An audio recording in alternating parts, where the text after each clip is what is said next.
বাড়িতে বানাতে শিখে গেলে কেনই বা দোকান থেকে কিনে খাবেন এই নান তান্দুরি রুটি। এবার বাড়িতে থাকা কিছু উপকরণ দিয়ে খুব সহজেই তৈরি করে নিন। আর একবার দেখাতে যে কেউ তৈরি করে নিতে পারবে, এতটা বানানো সহজ আর খেতে তো বন্ধুরা দারুণ লাগে। নমস্কার বন্ধুরা, প্রতিমা কিচেন ভিলেজ ফুডের নতুন ভিডিওতে সকলকে স্বাগত জানিয়ে আজকে রেসিপিটা শুরু করছি। আর আজকে আমি আপনাদের সঙ্গে শেয়ার করব নান তান্দুরি রুটি।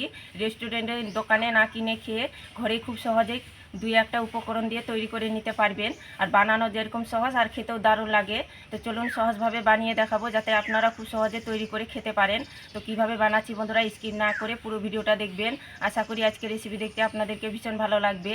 আর যে সকল বন্ধুরা এখন পর্যন্ত চ্যানেলে নতুন হয়ে থাকলে প্লিজ চ্যানেলটিকে সাবস্ক্রাইব করে আমার পাশে থাকবেন। আর যারা যারা ফেসবুক পেজটাকে দেখছেন তারা পেজটাকে ফলো করে আমার পাশে থাকবেন।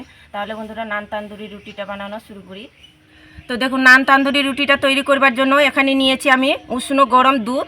আঙুলটা এভাবে করে ডুবাবেন যেন তাপটা সহ্য করতে পারে, একদম উষ্ণ নিতে হবে। আর যখন তৈরি করবেন কাপ অথবা বাটি মেপে নেবেন, তাহলে পরের উপকরণগুলো দিতে সুবিধা হবে। তো এই বাটি মেপে নিয়ে নেব 1 বাটি দুধ। আর এই বাটি মেপে আমি উপকরণগুলো দেব। তো দেখুন 1 বাটি নিয়ে নিলাম দুধ, একটা বাটির মধ্যে নিয়ে নেব। আর নিয়েছি এখানে 2 চামচ চিনি। চিনিটা দেওয়ার কারণে মিষ্টি মিষ্টি হবে আর টেস্টটাও আসবে খুব সুন্দর, খেতে ভালো লাগবে। আর নিয়েছি 1 চা চামচ ইস্ট। এই ইস্টটা কিন্তু যে কোনো মুদির দোকানে খোঁজ করলে পেয়ে যাবে। এবার খুব ভালো করে গুলিয়ে নেব। তো খুব ভালো করে মিশিয়ে নিয়েছি, আর এইভাবে করে একটু ভালো করে মিশিয়ে নিতে হবে। আর দেখুন যে বাটি মেপে আমি দুধ নিয়েছি 1 বাটি, ঠিক ওই বাটি মেপে দিয়ে দেবো আমি 2 বাটি ময়দা। আর চেষ্টা করবেন ময়দা দিয়ে তৈরি করানো, তাহলে খেতে ভালো লাগবে বেশি।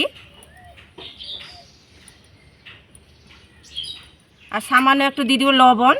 এই লবণটা দেওয়ার কারণে টেস্টটা আসবে খুব সুন্দর। এবার হাত দিয়ে ভালো করে মেখে নেব।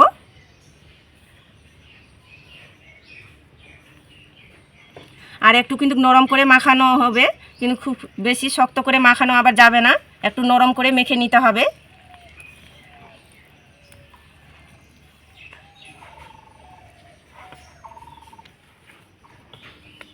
তো দেখুন খুব ভালো করে মেখে নিয়েছি, আর একটু নরম করে মেখেছি। দেখুন হাতের মধ্যে লেগে যাবে, চিটচিটে যাবে। এইভাবে করে একটু নরম করে মেখে নিতে হবে। এবার 1 চামচ সাদা তেল দিয়ে একটু মেখে নেব। আর এইভাবে করে একটু ঠেসে ঠেসে মেখে নিতে হবে, তাহলে দেখবেন ডোটা একদম স্মুথ হয়ে যাবে আর সফট হয়ে যাবে।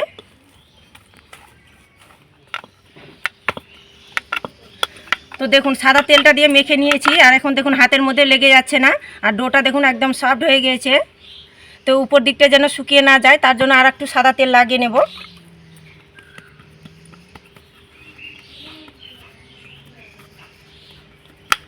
তো দেখুন হালকা করে সাদা তেলটা লাগিয়ে নিলাম। আর এখানে নিয়েছি একটা প্লাস্টিক। এই প্লাস্টিকের মধ্যে আমি বাটিটা ভরে নেব, এর ভিতরে যেন বাতাসটা যেন না ঢুকে। আর টাইট করে কিন্তু বেঁধে দিতে হবে। দেখুন এইভাবে করে টাইট করে বেঁধে দেব। আর এর মধ্যে একটা আমি প্লেট চাপিয়ে দেব, ঢাকা দিয়ে দেবো এইভাবে করে। আর রেখে দেবো আমি 1 ঘন্টা। আপনাদের হাতের কাছে যদি সময়টা কম থাকে তাহলে 30 মিনিটও রেখে দিতে পারেন। 1 ঘন্টা এক্সট্রা রাখানো হয়ে গেছে। এবার নান তান্দুরি রুটিগুলো তৈরি করে নেব। এই দেখুন ফুলে কিন্তু একদম ডবল হয়ে গেছে, আর কত সুন্দরভাবে ফুলেছে দেখুন। এবার প্লাস্টিকটা থেকে বাটিটা বের করে নেব।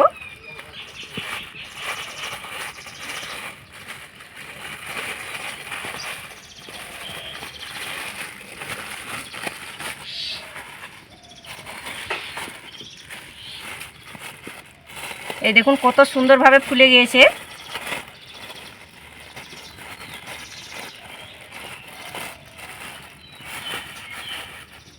এবার আমি বাতাসটা বের করে নেব আর হাত দিয়ে একটু মুথে নেব।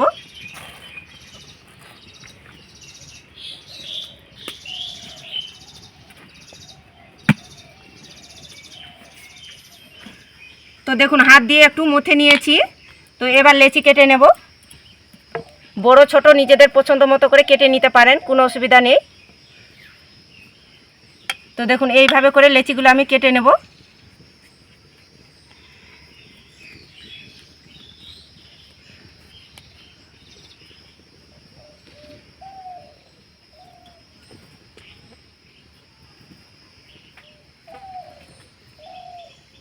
তো দেখুন একটা লেচি হাতের মধ্যে নিয়ে গোল করে নেব। তো দেখুন হাতের মধ্যে নিয়ে গোল করে চ্যাপটা করে নিয়েছি। এবার অল্প ময়দা দিয়ে বেলনিতে বেলে নেব। তো প্রথমে এইভাবে করে একটু আমি চ্যাপটা করে নেব হাত দিয়ে। এবার বেলনিতে বেলে নেব, একটু মোটা করে বেলে নিতে হবে।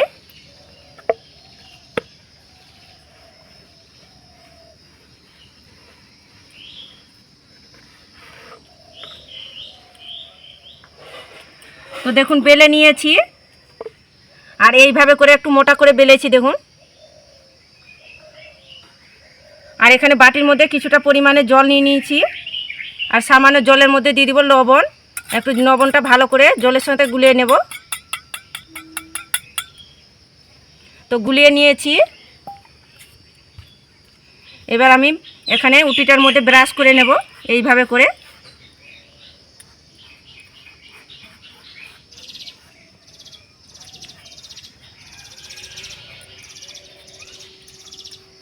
তো দেখুন উটিটার মধ্যে আমি জল ব্রাশ করে নিয়েছি, লবণ জলটা। তান্দুরি রুটিগুলো তৈরি করবার জন্য এদিকে আমি উনুনের আঁচটা গনগনে করে নিয়েছি। আর দেখুন এখানে একটা আমি সিলভারে একটা পাত্র নিয়েছি, আপনারা চাইলে হাঁড়িও নিতে পারেন। তো দেখুন এই পাত্রটা আমি এইভাবে করে উল্টো করে বসিয়ে দেব। আপনারা যদি গ্যাসে করেন তাহলে সব থেকে ভালো হয়। আর দেখুন যেদিকটায় আমি জল ব্রাশ করেছি সেদিকটা কিন্তু আমি এইভাবে করে উল্টো করে বসিয়ে দেব হাঁড়ির মধ্যে। দেখুন এইভাবে করে হাত দিয়ে একটু এইভাবে করে সমান করে দিতে হবে। আর এইভাবে করে কিছুক্ষণ হতে দেব। আর উপরটা দেখবেন কিছুক্ষণ পরে হালকা করে ফুলে আসবে। আর দেখুন কিছুক্ষণ পরে উপরটা দেখুন হালকা করে কিন্তু ফুলে এসেছে। এবার দেখুন এইভাবে করে সারাশিটা ধরে নেব পাত্রটাকে।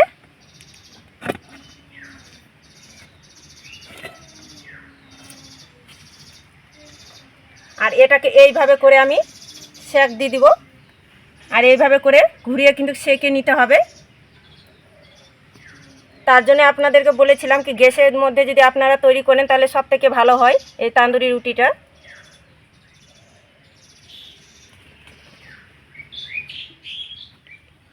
তো দেখুন পাত্রটা ঘুরিয়ে ঘুরিয়ে আমি উল্টে পাল্টে সেঁকে নিয়েছি, এই যে দেখুন। আর কত সুন্দর একটা কালারও চলে এসেছে। তো একটু আমি ঘি ব্রাশ করে নেব, আপনারা চাইলে বাটার ব্রাশ করেও নিতে পারেন। ঘি ব্রাশ করতে গেলে টেস্টটা খুব সুন্দর আসবে তান্দুরি রুটিটা। দেখুন এইভাবে করে হালকা করে ব্রাশ করে নেব।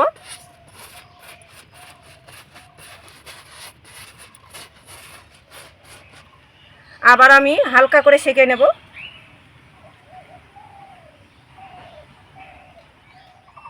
তো দেখুন আরও কিছুক্ষণ আমি সেঁকে নিয়েছি। তো দেখুন এখন তান্দুরি রুটিটা কিন্তু হয়ে গেছে। আর দেখতে দেখুন কি কালারটা কত সুন্দর লাগছে।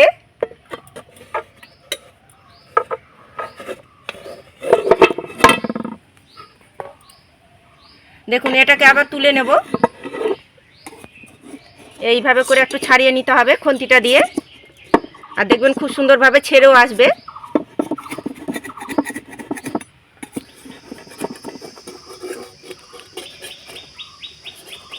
এই দেখুন কত সুন্দরভাবে ছেড়ে আসলো পাত্রটা থেকে, দেখুন পরিষ্কারভাবে। আর দেখতেও দেখুন কতটা দারুণ লাগছে। তো একটা থালার মধ্যে তুলে নেব। একইভাবে করে নান তান্দুরি রুটিগুলো তৈরি করে নিয়েছি। আর দেখতে দেখুন কি দারুণ লাগছে। তো এইভাবে করে চিকেন কষা, মাটন কষা, এমনকি আলু কষার সঙ্গে খেতে পারেন, খেতে কিন্তু দারুণ লাগে। আর এইভাবে করে তৈরি করলে আর রেস্টুরেন্টে কিন্তু কিনে খাওয়ার কোনো দরকারই নেই, বাড়িতে যখন খুশি তখন কিন্তু তৈরি করে খেতেও পারবেন। আর কতটা পারফেক্ট হয়েছে দেখুন। আর একদম নরম তুলতুলে সফট, দুদিন রেখে দিলেও কিন্তু নরম তুলতুলে আর সফট থেকে যাবে। এই যে দেখুন কতটা নরম তুলতুলে সফট হয়েছে নান তান্দুরিগুলো। আপনারা বাড়িতে না তৈরি করলে বিশ্বাসই করতে পারবেন না, দারুণ লাগে খেতে। আর বাড়িতে একবার তৈরি করলে আর দোকান থেকে কিনে খাওয়ার কিন্তু ইচ্ছেই করবে না, এতটা খেতে দারুণ লাগে। আর দেখলেন তো নান তান্দুরি রুটিটা বানানো কত সহজ। তো আপনারা আমার মতো করে ঝটপট একবার হলো তৈরি করে দেখবেন। আর খেয়ে কেমন লাগলো তো অবশ্যই কমেন্ট করে বলবেন। আর আজকে রেসিপি কেমন লেগেছে তো প্রতিদিনের মতন অবশ্যই কমেন্ট করে বলবেন। আর ভালো লাগলে একটা লাইক করে বন্ধুদের সঙ্গে ভিডিওটা শেয়ার করবেন। তো ভিডিওটা এখানে শেষ করছি, দেখা হচ্ছে আবার নতুন কোনো রেসিপির সঙ্গে। সবাই খুব ভালো থাকবেন, সুস্থ থাকবেন। পুরো ভিডিওটা দেখার জন্য অসংখ্য ধন্যবাদ।